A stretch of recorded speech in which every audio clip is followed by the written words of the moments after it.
Welcome to Not in a Huff with Jackson Huff, where we interview newsmakers, storytellers, and all-around interesting people. Sit back, relax, unless you're driving, and enjoy the show. Here's Jackson.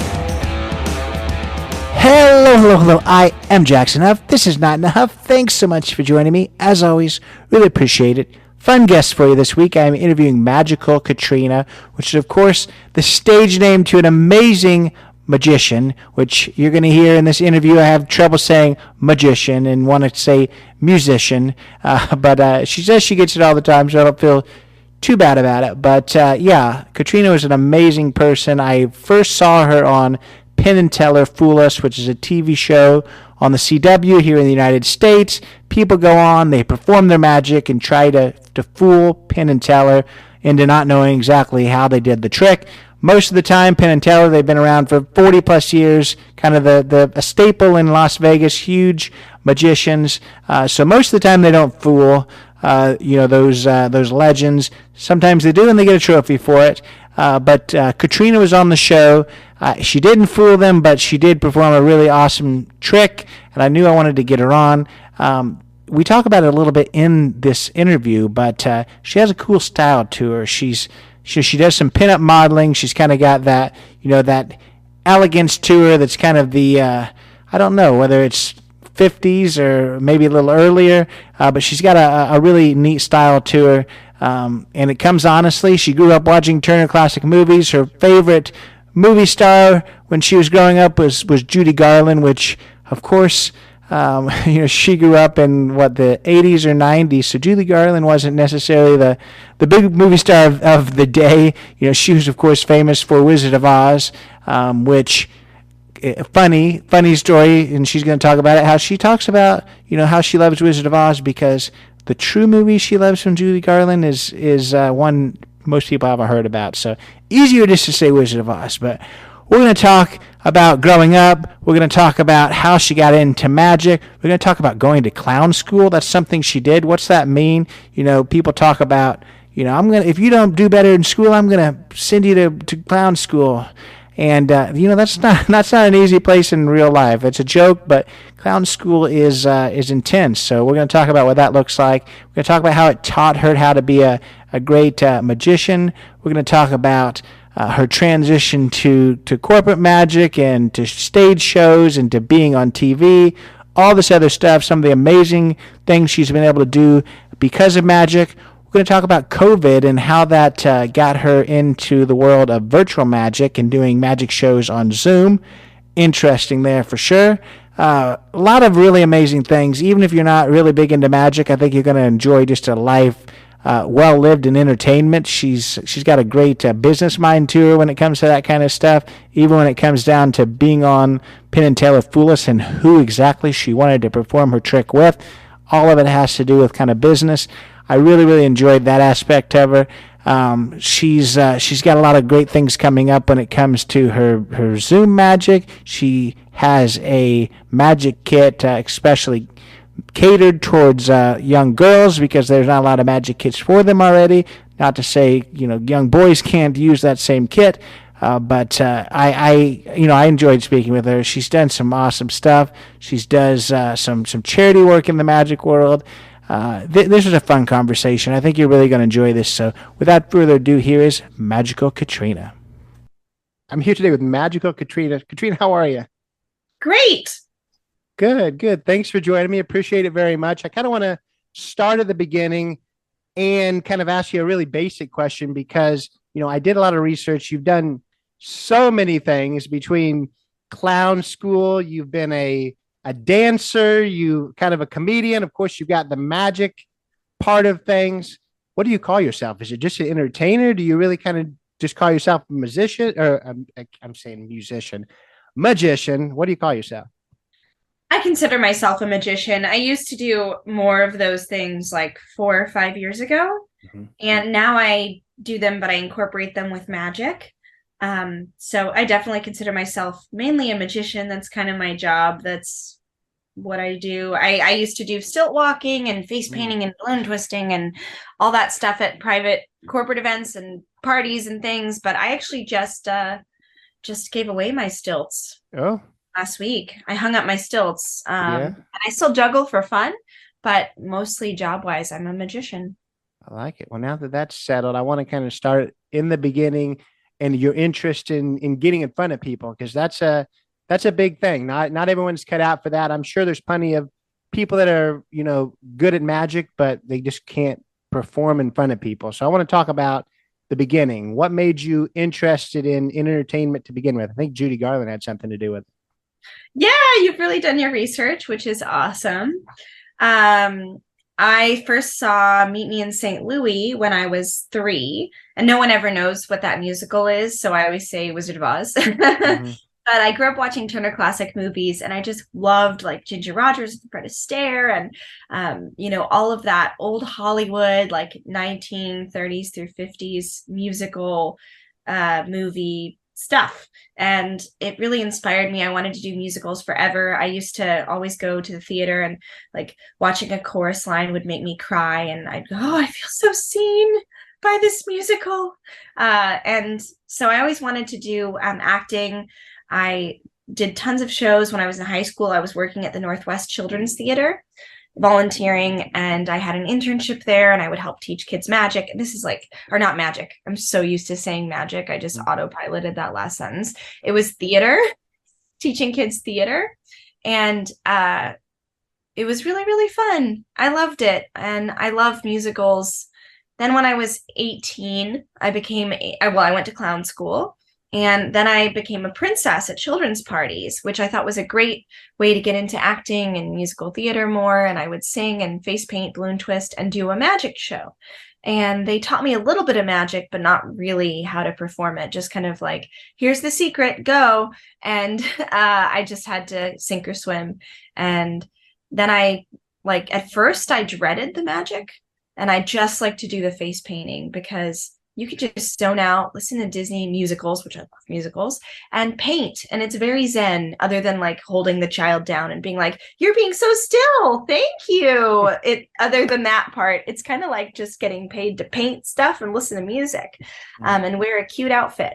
But over time, I got less and less afraid of the magic, and I dreaded it less and less, and I practiced and worked a lot harder, and it actually became my favorite part of the job, until eventually I just sold all my princess costumes. I sold my face painting stuff, my balloon stuff, and now I just do magic full time. Yeah, I love that. And I know in another interview that I listened to you talk about how it was really intimidating to do this magic in front of the kids, because, the kids are the harshest critics. And you talk to that person about how, have you ever had to do magic in front of kids, all that kind of stuff. And they hadn't. But I actually have interviewed quite a few party princesses, and then somebody who does like mermaid work too. And just from those interviews, I can understand that kids are brutal. They will point out your flaws or what they think is incorrect quicker than anybody in the world. So. Oh yeah. But one of the things that was fun was like BSing them, because they go, oh, your hair, like, you're not Elsa, we see part of your hair. And I'd have to make up an excuse, like, oh, I'm wearing a wig because I don't even know, I haven't had enough coffee yet to make up an excuse. But I would like totally like lie to them all the time in a good way, just to when your kid's asking too many questions about Santa, I'd be like, oh yeah, Spider-Man and I do play video games every weekend. Yeah. Like, that's so cool, you love Spider-Man, just silly things. Right. It was fun. All right. I like that. And I want to kind of pause back on clown school, because I think that's such an interesting thing. I feel like just a lot of people, I don't know, they almost say that to people, like, you're not going to be able to go to college, you're just going to be able to go to clown school. They almost act like that's for slackers. And I have done research, and I know that is far from the truth. It is not an easy world. So talk about going to clown school and how just the process of that. So I was in a theater show, and there was this girl that was so funny, and she was not the main character, but no matter what she did, she would get laughs just with a face. And I was up in the dressing room with her, and I said, oh my God, you're so funny. How are you so funny? And she said, I went to clown school. And then my jaw just dropped to the floor. I thought, oh my gosh, wait, that exists? why not? Like, you only live once. And I feel like that's a concentrated lesson in comedy, right? Like, clown was the first. We didn't have stand-up hundreds of years ago. That was like the fools in the kingdom were like the comedy. So I thought, wow, like if I really want to learn comedy, I feel like that's a good place to start. That makes a lot of sense.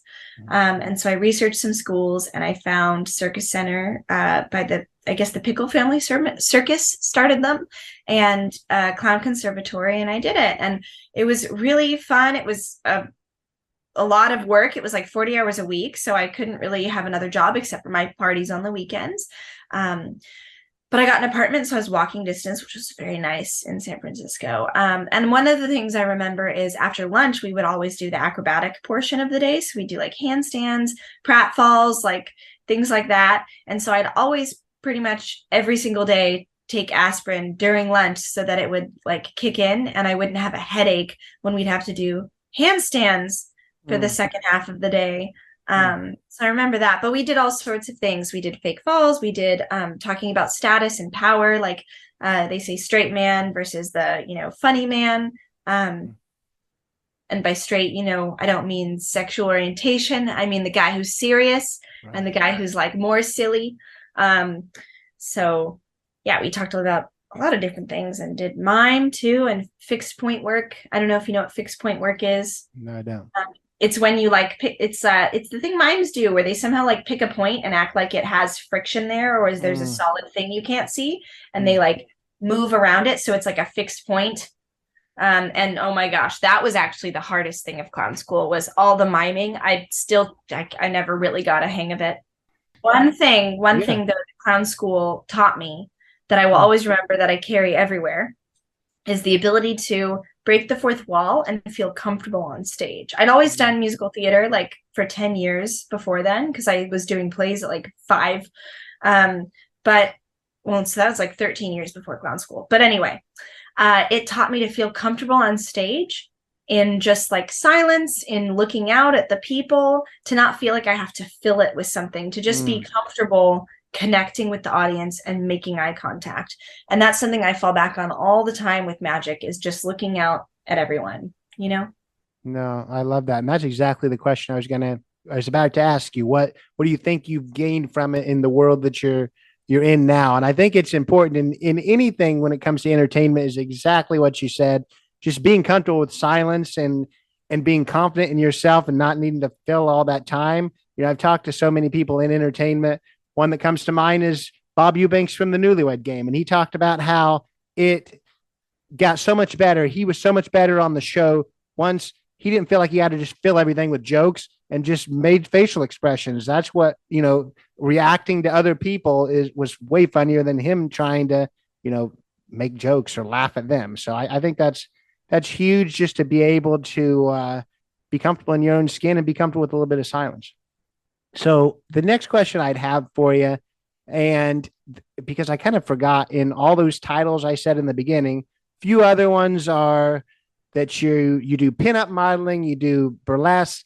So that, just to kind of give people an idea there, because I rarely talk about people's style when I'm on the podcast, it doesn't really matter, but I feel like that's almost part of your act now, kind of the old style. I think that's what you called it. I don't know what decade that maybe you're pinning that to, but is that something that you've just naturally always been drawn to, kind of that world, the old style look, or is it something that you incorporated into your act intentionally?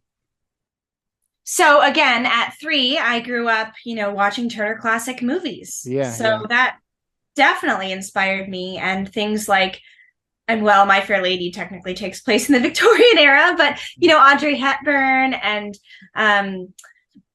I'm so blanking on things, but like I grew up with old Hollywood and old Hollywood musicals. And so that's always been something I've loved and been a big part of my life. The burlesque and the pinup modeling, I mostly have saved to be on the Patreon now. When COVID hit me in 2020, I was just doing like pinup photo shoots for fun, because I loved being glamorous and like dressing up, and it was cute to like wear the outfits. And I did a little bit of burlesque, but burlesque is really a passion project. They're like, hey, do you want to come here and not be completely naked, but strip a little bit naked, but it's body positive? We'll give you $20. And so it was really just like very much a labor of passion because it was fun and I liked being glamorous and I liked being body positive. I grew up in the Rocky Horror Picture Show in high school. I don't know if you've seen Perks of Being a Wallflower, but that's a great example of my high school experience. I was in the shadow cast for 3 years. So by day, I'd go to the Northwest Children's Theater, as I was saying, and I would like help with the kids and all that and do my internship there. I was also part of like the Broadway Rose Theater Company, and I would go to Portland Center Stage Youth Council. And then at night, I would go to Rocky Horror Picture Show. So I've always been like a very type A person that likes to be busy and have a lot of plates spinning. And I've always, even when I was in high school, in a way like flirted with that feminine idea in our society of like the Madonna and the whore. Like I'm like, by day, I'm going to go help kids. By night, I'm going to go be in the Rocky Horror Picture Show and like run around singing about like transvestites from Transylvania and like wearing a corset. So, and that was at 15. That was 15, 16-year-old me. So as an adult, I've always like loved feeling like sexually empowered, but in a fun, showy, glamorous way. Right. And that's what I loved about burlesque. And then March 2020 hit and I was like, oh man, I'm not getting unemployment. And I applied so many times and I needed to pay rent. And so like all the people that saw me on Fool Us and just weird dudes on the internet that like my photos. Love you guys. Love you, weird dudes. But like, you know, I didn't know what to do with you. I would just ignore you in my DMs. Not you. I just mean like the overall dudes. And then I was like, oh, wait, I can put these guys through a money funnel and half of them are going to be like, I just want your attention for free. I don't want to pay you to see your photos or videos. But then the other half might be like, oh my God, yeah, I would love to talk to you and support your art and like get to know you better and also see more of what you do. And so I started the Patreon, and it's not nude. It's just like basically a lot of the stuff I was doing for free before. It's now behind a paywall. Sorry, people. But as I get more and more successful with magic, it's just magic pays like a million times better. And in order to keep doing that fun, sexy, glamorous stuff, I need to have some excuse for it. And now it still is kind of a passion project because I really have like under 100 Patreons. I don't even have that many of them, but it's like, I don't know.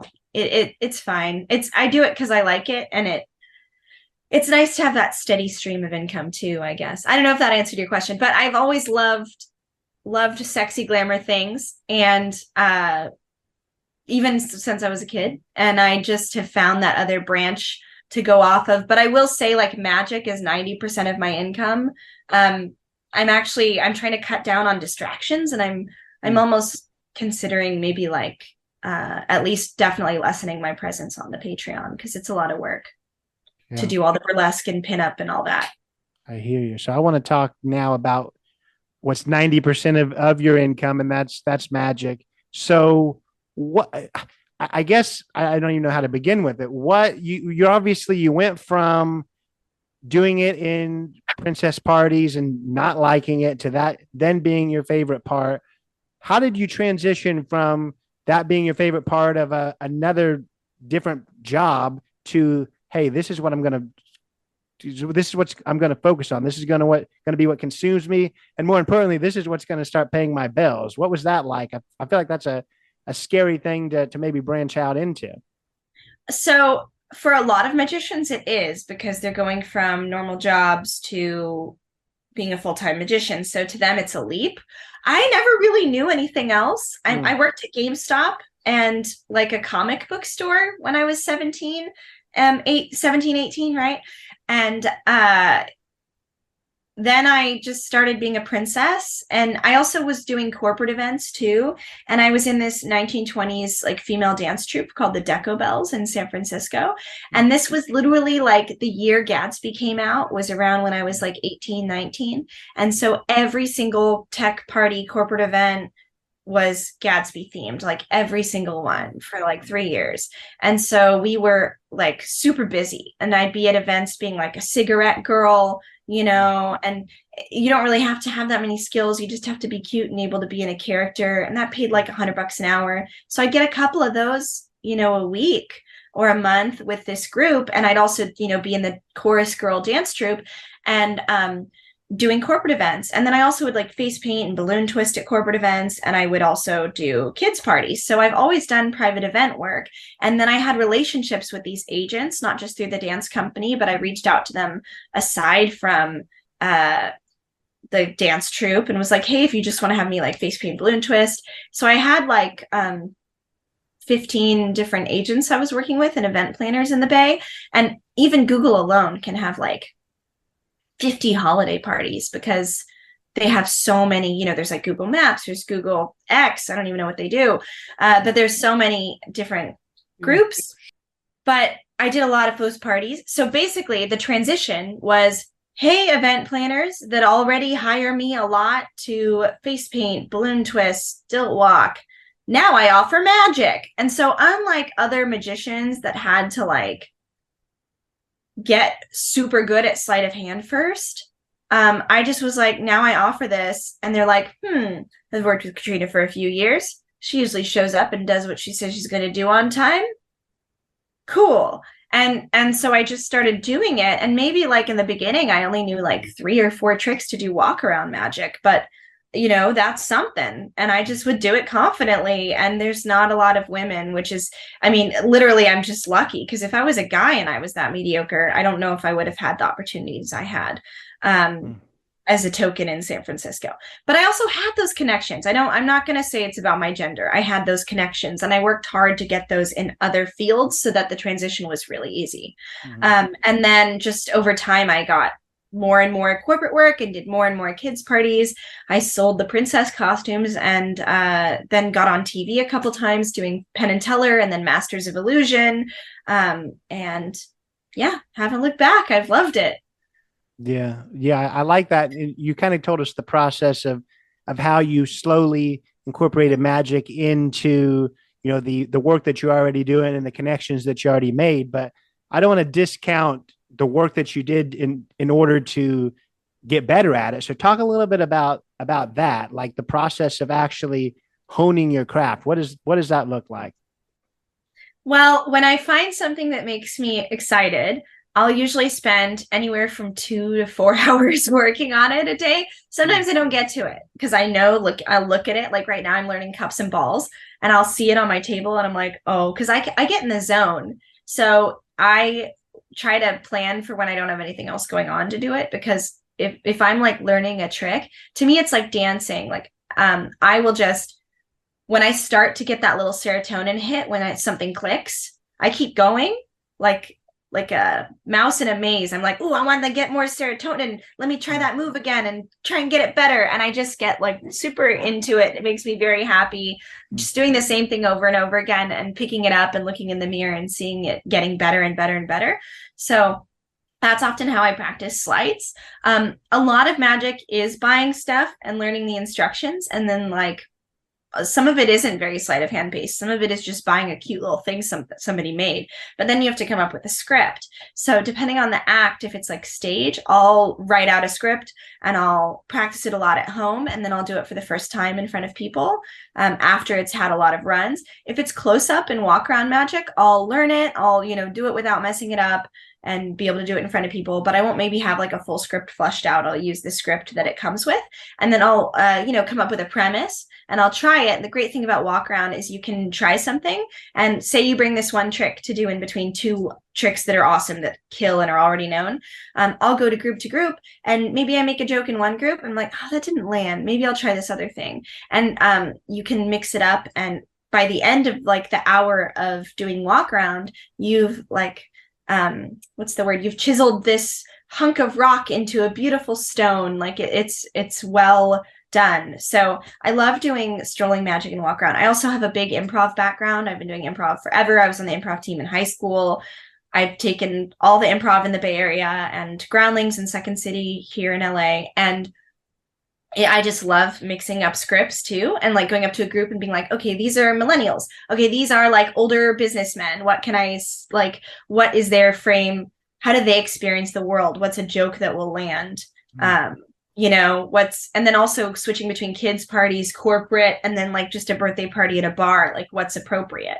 So I love like constantly doing that. But anyway, that's how I work on magic. It really just kind of depends on the trick. Sometimes I buy something, sometimes it's sleight based. Sometimes I just have an idea too. Like right now I'm working on a magic trick about people that look like their dogs.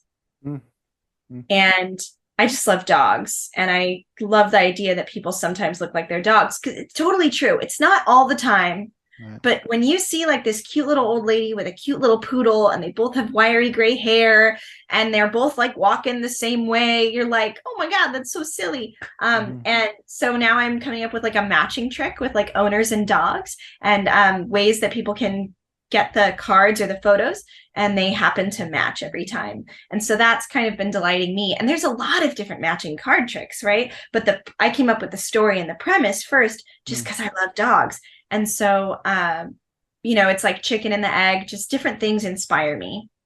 No, I think that's awesome. And I like that your answer to that has so much more to do than just the technical side, the magic side. And I wonder how much of being a good magician is nothing to do with the actual magic trick. It is the writing the scripts. It's being able to, change the script based on who you're performing for. I feel like, and I could be completely wrong, but I feel like it's most of it really has not as much to do with the magic and more to do with all those other aspects that you just talked about. Yeah. I want to now talk about Penn and Teller Fool Us. That's where I first saw you. And I mean, what was the process of getting on that show? Was it something that they reach out to people in the industry about? Was it something you auditioned for? Did you send in tapes? What's that look like? So whenever I go to a magic convention that has a competition, I try to do it. Even if I'm like, I don't know what I'm going to do. Like, I'll just sign up for it 2 or 3 months in advance. And then the anxiety and the fear will push me to make something brand new. So I like to do it because it pushes me to try something new. Performing in front of my peers is terrifying. TV's easy, but performing in front of other magicians is hard. So many of these guys have been doing it since they were 3. And here I am coming in, having just been doing magic for like 10 years since I was like 18. And I'm 27. So I just kind of round up because my birthday's next month. Yeah. But like I come in and I just feel like I don't know as many sleights as them. So it's scary doing magic for other magicians, but competitions push me to be better and face my fear. So there was a competition at SAM, which is the Society of American Magicians, and their convention in Vegas. And I thought it was a close-up magic competition. So I signed up for it. And then like 3 days before I came back into the country, I was like on a trip with Magicians Without Borders in Africa. And I came back and I emailed the guy and I was like, hey, is the close-up competition still happening? Like, I just want to check in because it's in like 2 days and I want to prepare. And he was like, yeah, we're going to actually have it be an audition for Fool Us. And this is, they don't normally do this at all. They don't have in-person things. And I was like, what? Okay, well, I'm going to drop out because I don't have anything fooling. Like, I have not invented any magic at all. I just take cute scripts and put them on stuff that already exists. And he's like, well, you're really good. Like, you should go out for it. I think they'd like you. So actually the guy running it convinced me to do it. Very nice. And then my car broke down on my way to Vegas. So then I had to like leave it and then get a Greyhound bus. And then I slept in the Greyhound bus and I literally got to the competition like that day for the meeting about it. It was crazy. With the crazy stories, like I slept on the bus. Anyway, I did it and I didn't do anything very fooling. I just did this script about being a princess at children's parties. The kid messes up the trick at a children's party and then I find the card anyway. They met with me after and they said, you're really funny. We want to have you on the show. We only have like an allotment of like 1 card trick an episode, literally, like that's a thing. And unless it's something that you've invented and you're like the best in the world at it, they're not going to have you do cards. Like everyone wants to do cards. They're not going to let everyone do cards. So they're like, send us some videos of things you have that aren't cards. So I sent them tons and tons of videos. I already had a trick similar to Fool Us that I was doing at princess parties where I alternate, not alternate. I have 2 piles And I won't give away the magic. It's a trick called Out of This World. It's a very well-known premise in magic. But you're separating two piles of anything. People usually do it with red and black cards. Again, I love making unique scripts. So I had my own cards designed that were princesses or princes and frogs. And all of the sides were frogs. And half of them had princes on the other side. So I'd have like little girls at birthday parties, sort through them. Like, which of these do you think will be a prince and which of these do you think will be a frog? That's important when you're a princess, to learn how to separate them, right? With your intuition. You don't want to be kissing a bunch of frogs. So separated them. So I already had that. And I had a trick with lipstick where I was doing something. I don't want to give away my trick. And I was thinking, how can I like use these things I do to be relatable to normal humans? And I thought, well, princes and frogs is literally like, I can just make it dating. Like, which of these people should I date? Because that's the modern non-princess version of that. And so I just said that, and they were like, oh, we like this. And this all happened January, February, and then we filmed March. So I literally like made this new trick up and pitched it to them without the props with me at all. And I was like, do you like this? Should I build these props? And they're like, yeah, we like that. You should build these props. And so I then just spent 1 month like doing it everywhere I went. I dropped everything. Everyone I met, I was like, hey, can I show you something? And I just hammered it out again, like stone, trying to turn it into a statue over time. But I condensed the process into a month. I was performing it like 3 to 5 times a day for random people on the train. Like, and so it's honestly, to this day, it's probably like the most preparation I've ever done for anything in my life. And it still shocks me that it took about a month to do, because I auditioned like January 25th. And then I recorded it like March 5th. So anyway, I'm like, wow, if I just took 1 month a year to like really bang out a new 4-minute piece, I would have the best show. Yeah. Well, I like all of that. I like all the preparation. So I want to now, you prepared for a month. You're finally on the show. Talk about that experience. I've heard that I guess Penn was maybe your second choice to actually help you out. You had a more of a draw to Allison. So talk a little bit about that. Yeah, I wanted to have Allison help me. Partly it was a business decision too, because logistically, like, her face is more recognizable than Penn. Sorry, Penn. But after How I Met Your Mother and Buffy the Vampire Slayer and American Pie, even if you don't know Allison Hannigan's name, you're like, oh, that I remember her. Like, and so having her in my reel would be like, wow, she's working with celebrities. Look at that. She looks fancy and expensive. I should hire her for my corporate event. So I wanted footage of me doing magic to her. And then also, I'm just a big fan of How I Met Your Mother and Buffy the Vampire Slayer. I've seen every episode of both.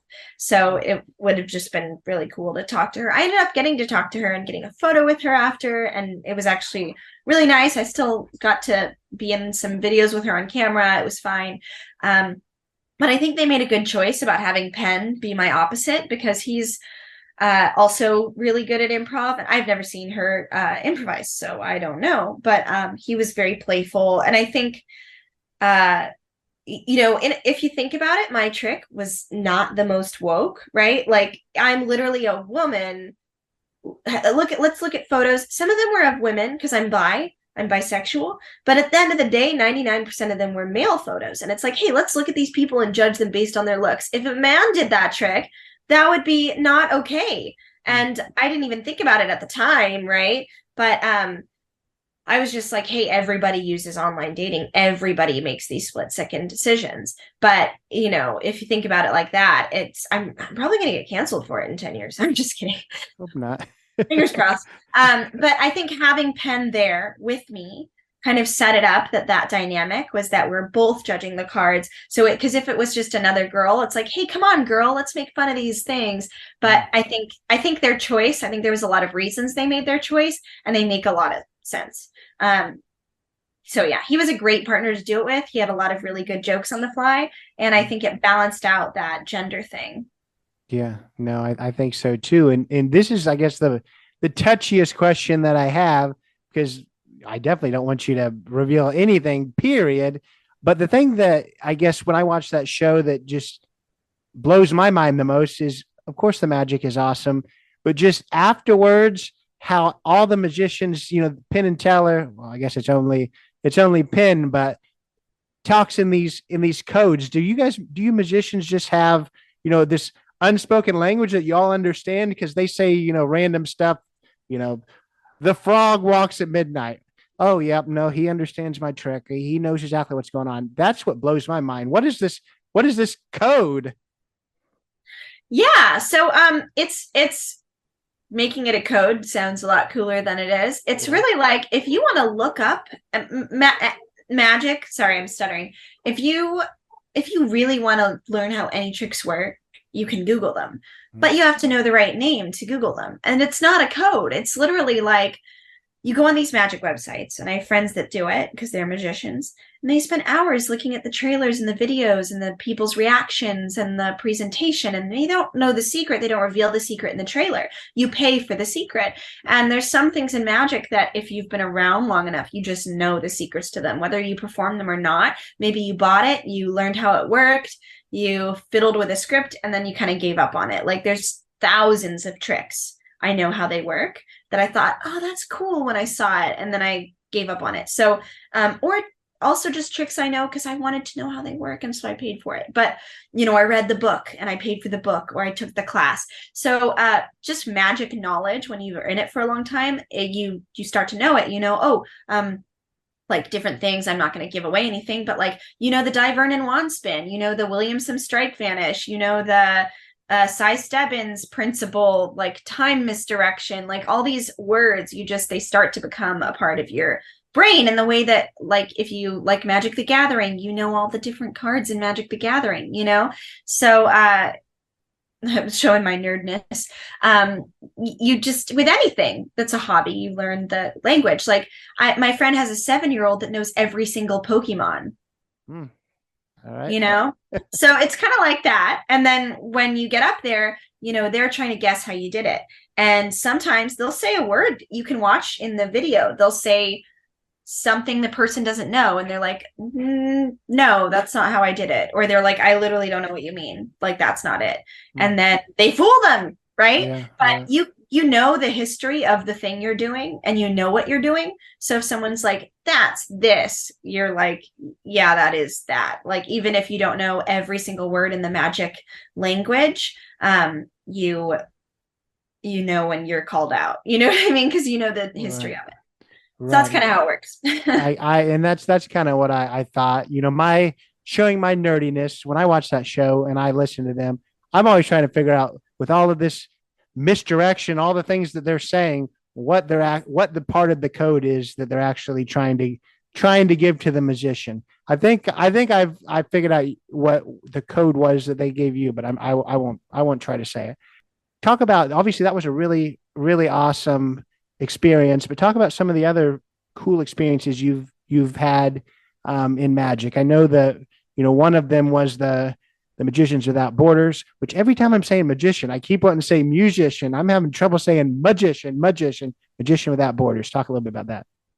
It's okay. People do that all the time. I'm like, I'm a magician. And they're like, you're a musician? What's that like? And I'm like, no. Yeah, no, I interviewed a pianist, and I had a awful time with pianist, and that can get real tricky. So at least this one is not so crazy. I can see that as kind of a weird word, pianist.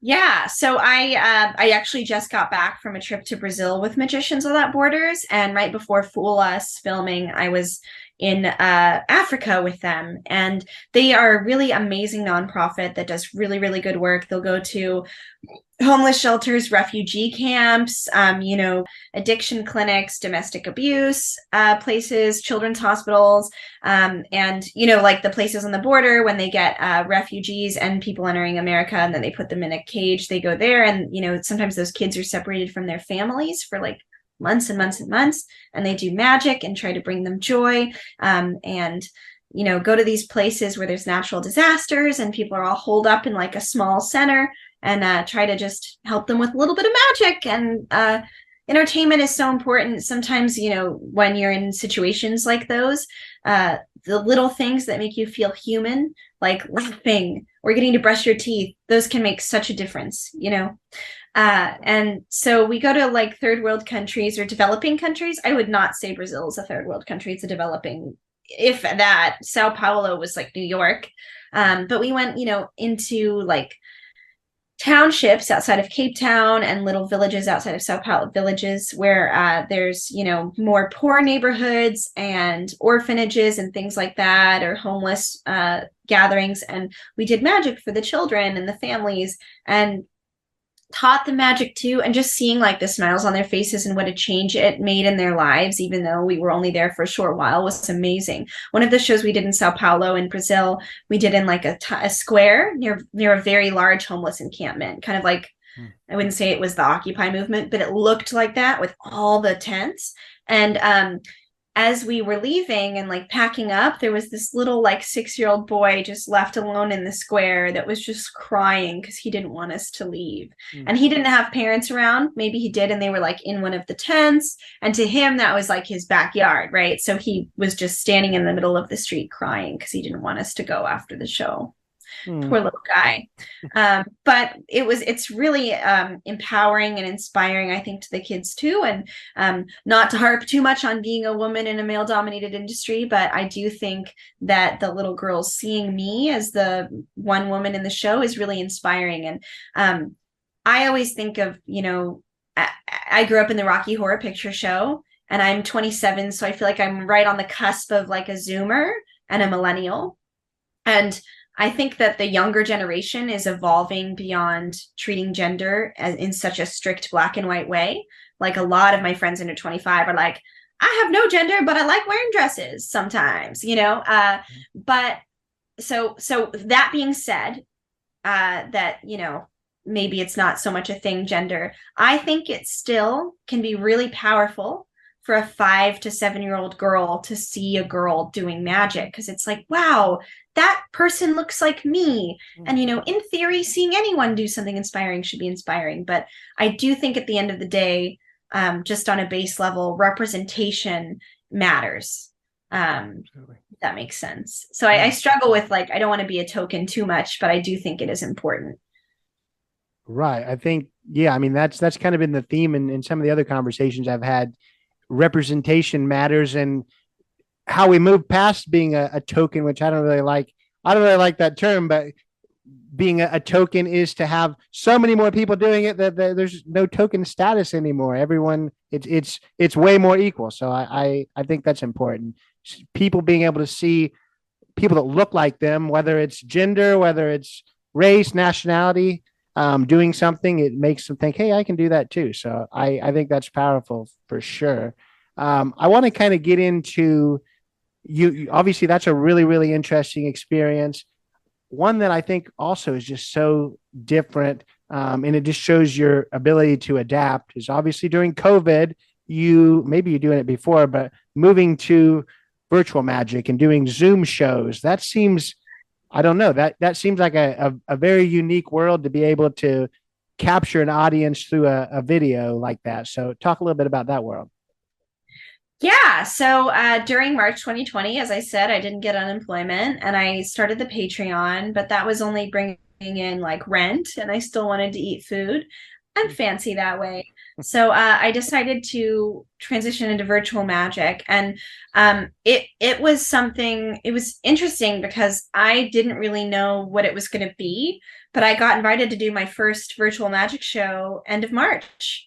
And I did it.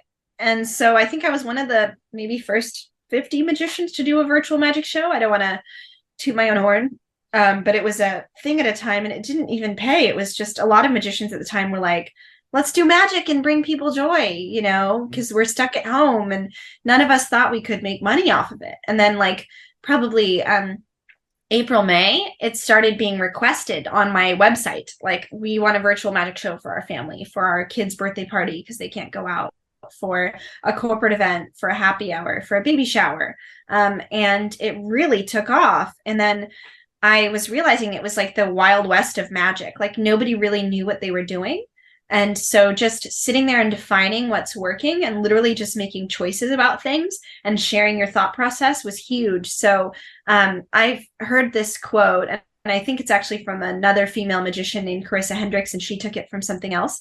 But I want to give credit where credit's due.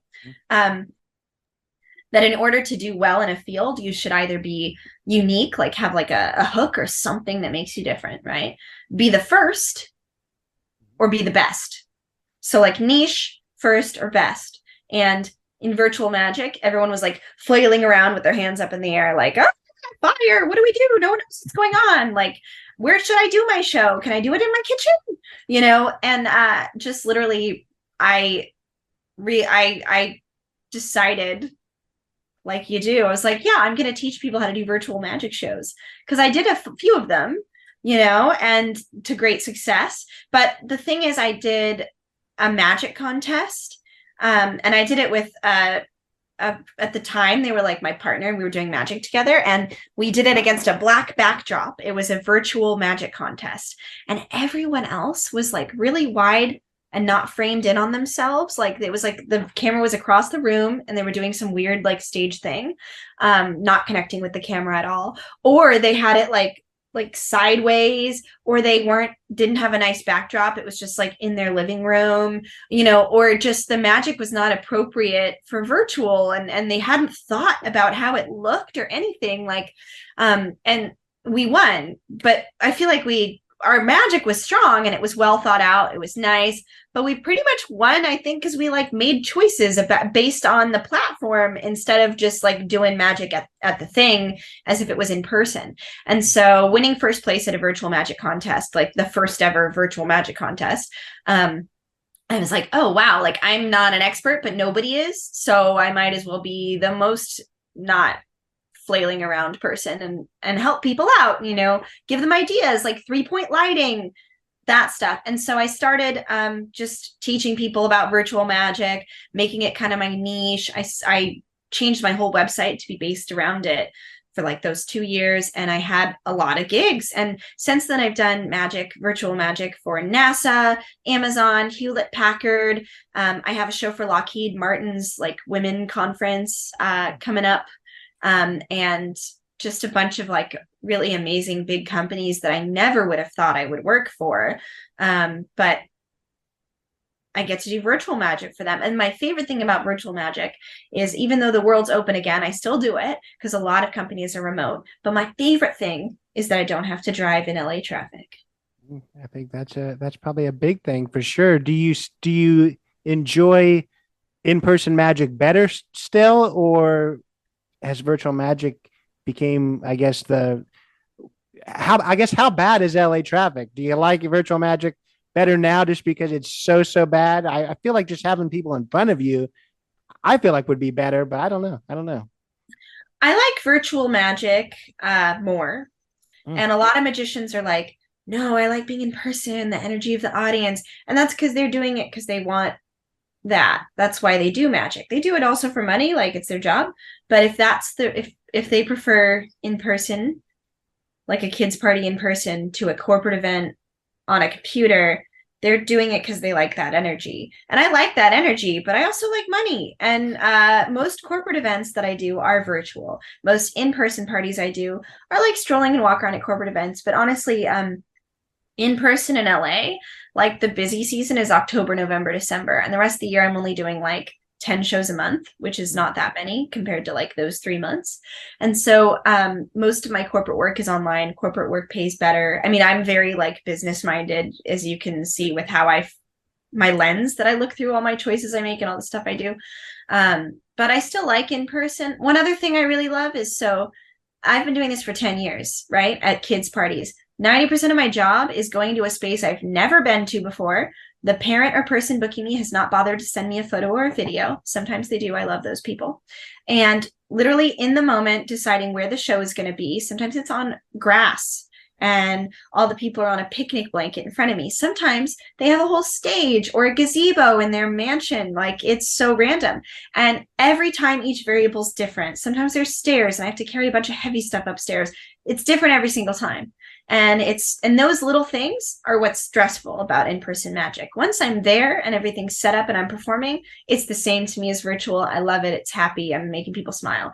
But there's so many variables outside of my control and the driving, and it's stressful. What I love about virtual is I can deliver the same consistent product to my clients every single time. I control every single second of it. I even have like a pre-show video they watch with like jokes and me doing magic, and they can see me on TV, so they get hyped up and they're like, oh, we're seeing a girl that was on TV.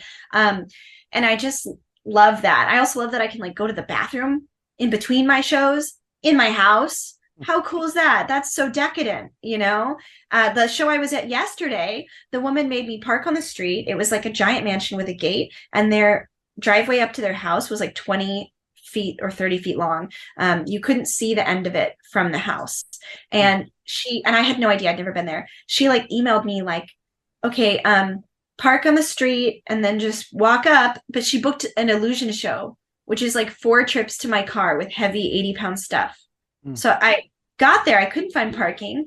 And then finally one of her help people, that sounds like a 50s phrase, like her, not, I would say like lawn, like gardener, let me go through the gate. And he was like, yeah, you can just come in if you can't find parking. And I saw the giant driveway that was like a mile long. And I was like, this woman, I thought in my head, I was like, this woman was going to make me, what was like, and there was so much parking, and there was like 10 other cars, because it was like a mansion, you know, with a fountain and like the turnaround at the fountain. I was like, what?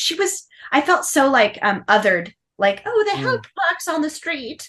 And I don't know if that's how she meant for it, but it just blew my mind. So like little things like that. Finally, I parked there. It was fine.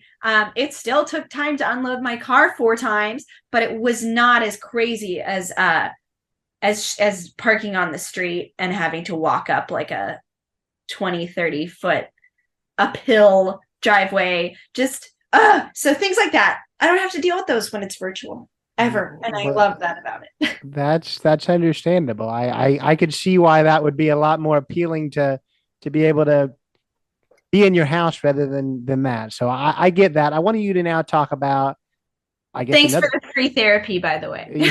Yeah, another business venture that you have, and that's these magic kits. Talk about those. What's that all about? Yeah, so I designed my own magic kits. I noticed that there aren't really many magic kits targeted towards little girls. A lot of the reason that I didn't learn magic is no one ever bought me a magic kit. I was obsessed with witches, witchcraft, vampires, werewolves. You know, I would read myth books about those things, and I loved that. I would pretend to be a witch all the time. I was a witch 4 Halloweens in a row, and nobody thought, let's get her a magic kit, you know? And I think that really stems from, again, people being like, oh, girls don't do magic, they're assistants, which is very an old thing. It's not as much of a thing anymore, but I think it's still in the subconscious of people's minds. Like, I didn't get a magic kit. I know so many women that are magicians that are amazing, and a lot of them didn't start until teens or later, like as adults. Most of them started as adults, and that's because nobody thinks, let me get a magic kit for my daughter. They're not sexist. They just don't think about that. I don't know. And now I think that's really changing. But I looked on the market, and there's really not that many magic kits that even have a woman on it. I mean, I'm not trying to like say magic for girls. We do magic with lipstick and cooking pans and being bad at dry. Like, I don't know. Like, it's like, here's stuff women do. Like, it's not that. It's exactly the same as the boy stuff, but it has a woman on it, which I think, you know, again, representation matters. And it's silly, but it really does. And I hope that having my magic kits, you know, they're just like a normal magic kit, but with a lady on them, you know, makes people go, oh, maybe I was going to get this for my son, but maybe I should also get it for my daughter, you know, that kind of thing. And just changes perspective a little bit. It's not even, I would say, as much of a battle anymore as it maybe was when I was a kid.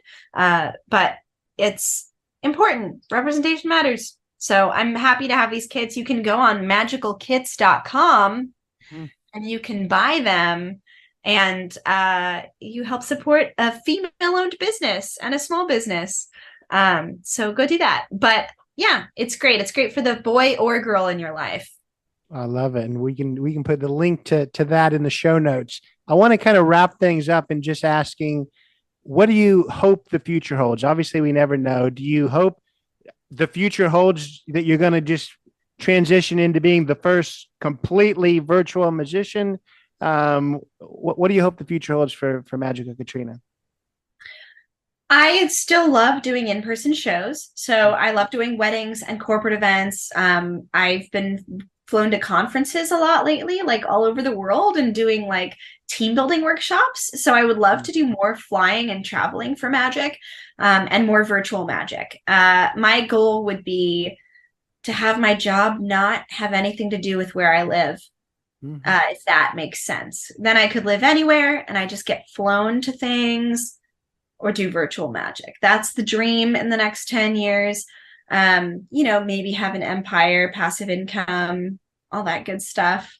I always thought I'd want to show in Vegas, but Vegas is so dry and there's not a lot there. And I love swing dancing, and there's only one night in a week to swing dance. So I don't think I could actually live in Vegas. I think I'm okay with not being that well known and just flying around doing corporate magic and weddings and being happy and traveling. I know you travel a lot, so you get that. I just want to be able to travel and not be tied down to anything.